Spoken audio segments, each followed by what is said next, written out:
Sinos, aujourd'hui on va parler de Boko Haram et de l'hypocrisie un peu de ce groupe terroriste.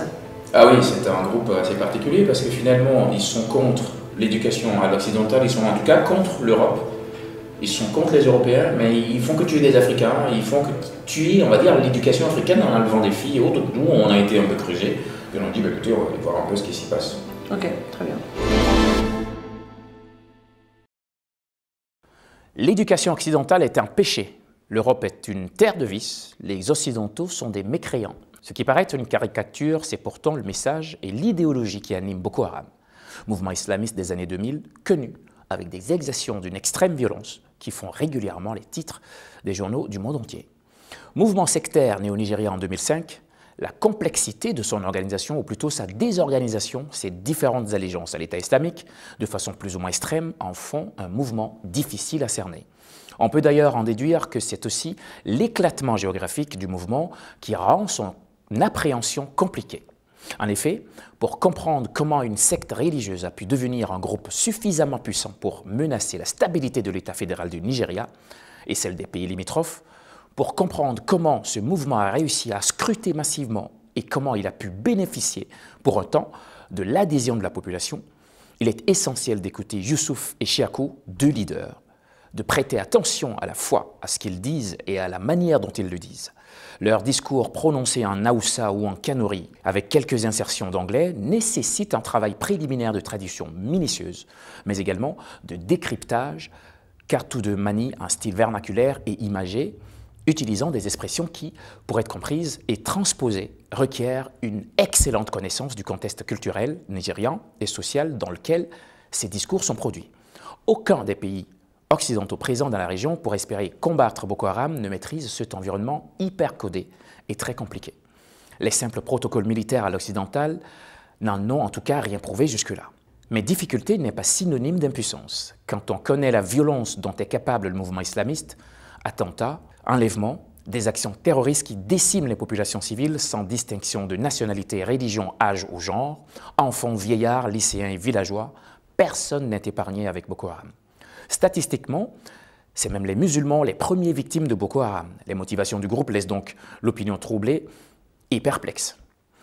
En 2014, Boko Haram enlève 270 jeunes lycéennes à Chibok, dans une ville nigériane, ajoutant que cette ville n'était protégée que par 17 militaires à l'époque.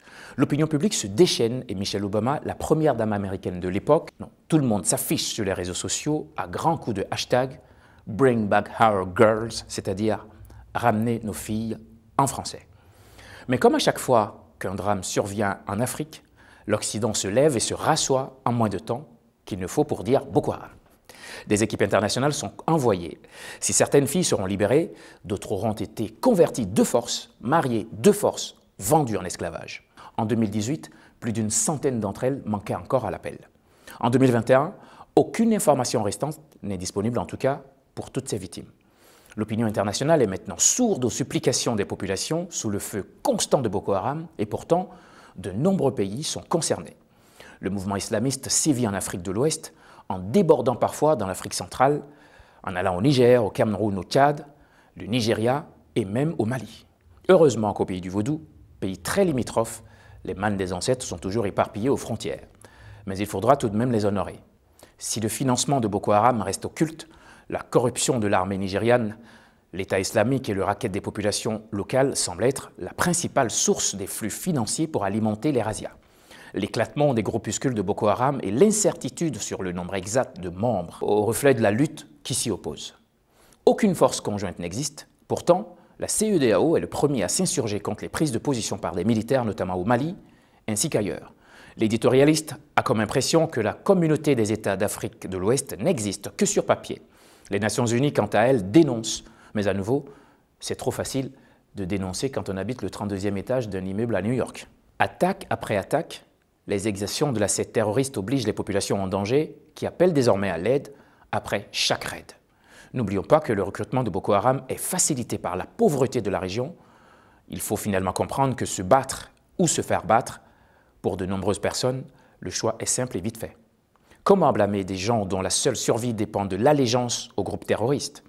Dirigeants africains, les solutions aux problèmes de vos peuples résident dans votre capacité à trouver des solutions par vous-même. Tous les pays du monde ont leurs problèmes internes et personne ne viendra vous aider à régler les vôtres. Le reste, il suffit de regarder 60 ans après les indépendances pour trouver la réponse.